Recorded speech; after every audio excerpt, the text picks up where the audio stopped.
Hey guys, how you going with the picks? It is Sunday early, early, early morning. Yesterday, we had some winners yesterday. We had Illinois minus the points, an absolute going away win in fashion, exactly like I said. The other game was Kansas State minus the 11. I talked about how Kansas was going to score some points. It was a high total. They would stop them. And they won by 20. That was another win.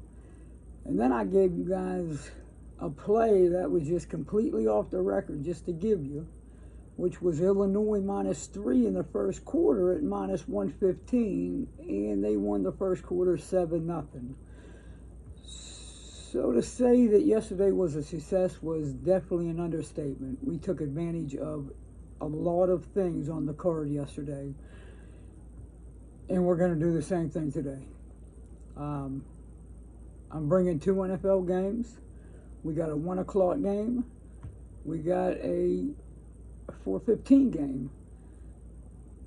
Those wins moved us to 50, 37, and 3, which is 58%. Yes, of course, I want to be higher, and I'm going to be higher. It's going to take putting a few of these games back to back to back to back, and that's what I'm planning on doing, especially right here. We're looking at Falcons at 5-6, going to Washington at 6-5. This looks like a cupcake treat to me. This line's 4. It opened up at 3. And then after they announced that Kyle Pitts was out for the rest of the year, it went from 3 to 4. I don't know why. This is a big game on paper. It really is. Falcons, in all reality, are still playing for a playoff spot. They are. But that's on paper. So is this really a big game? I don't think so. And let's be real. I mean, you know how many catches Kyle Pitts had on the year? 25. That's all. So how big of a difference does that make on the field? Now, I can see with coverages that they would have to slide more people over to the tight end side than it is going to be either the slot or the outside wide receiver in Drake London. But all that stuff comes to a screeching halt this week. You'll see a lot of cheating done in the secondary, and I don't mean illegal cheating. I'm talking about you'll see more guys slide over to the wideout positions, the more skilled positions on the field, rather than a backup tight end that they're gonna,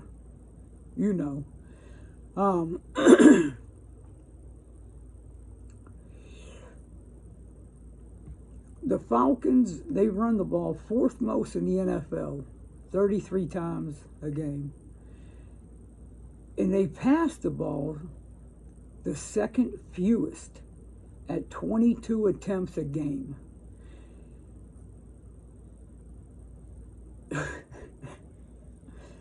I have no idea how they're 5-6. I really don't.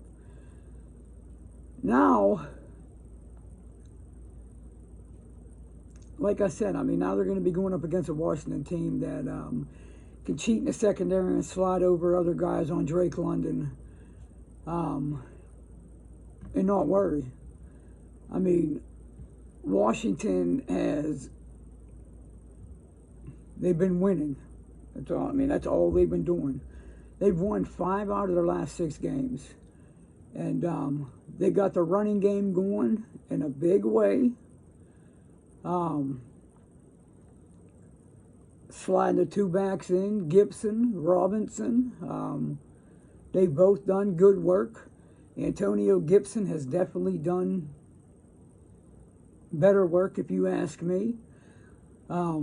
His yardage, the yardage that they get as a team when he's on the field is higher than Robinson's.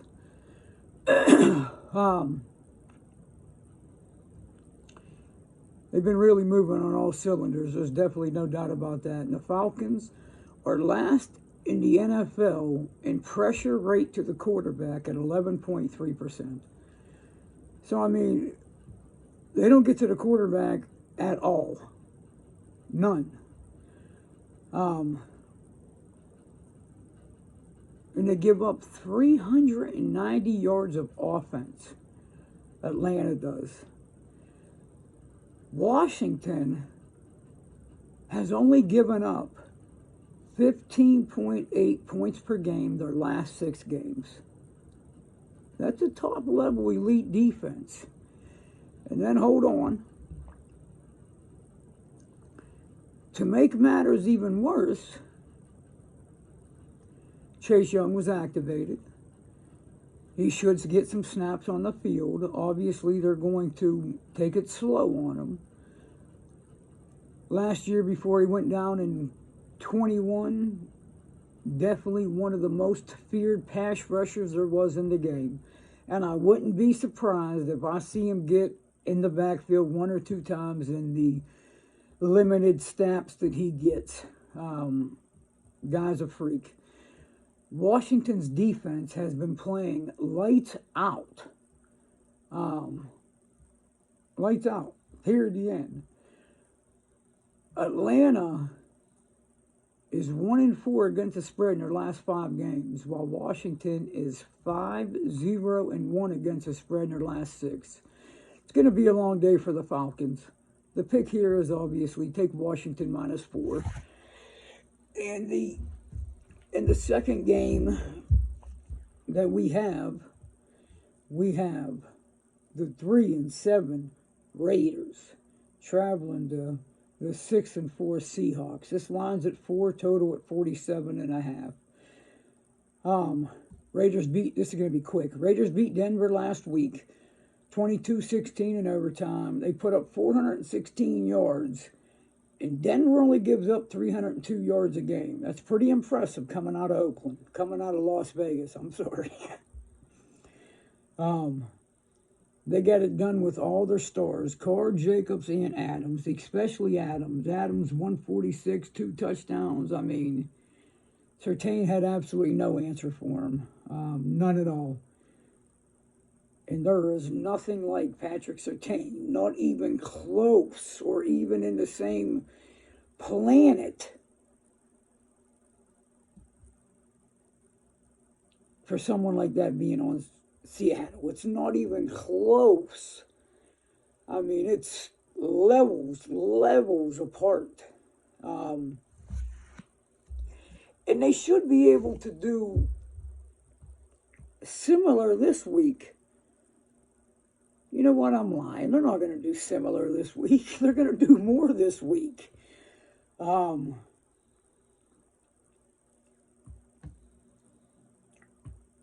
Seattle secondary, weak. They give up 250 yards passing a game. It's their weakness. The Raiders' defense as a whole is their weakness.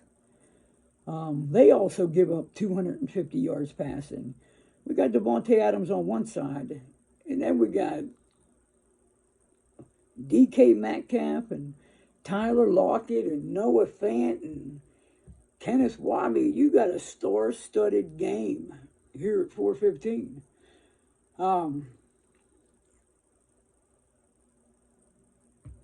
These two teams have given up a combined, and I was just talking about their passing. Their passing giving up 250 yards.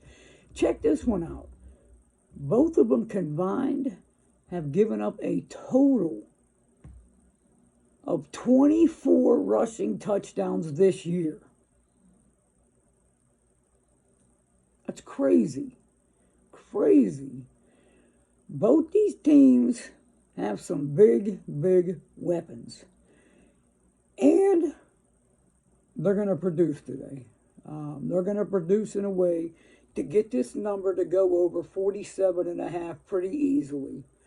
So your second pick is take over in the Raiders-Seahawks game, over 47.5. Guys, thank you for the likes, the comments, the subscribe, the shares, everything. Let's keep on hitting the thumbs up. Let's get it to at least, we're almost at 50. Let's get it to at least 50 on this video.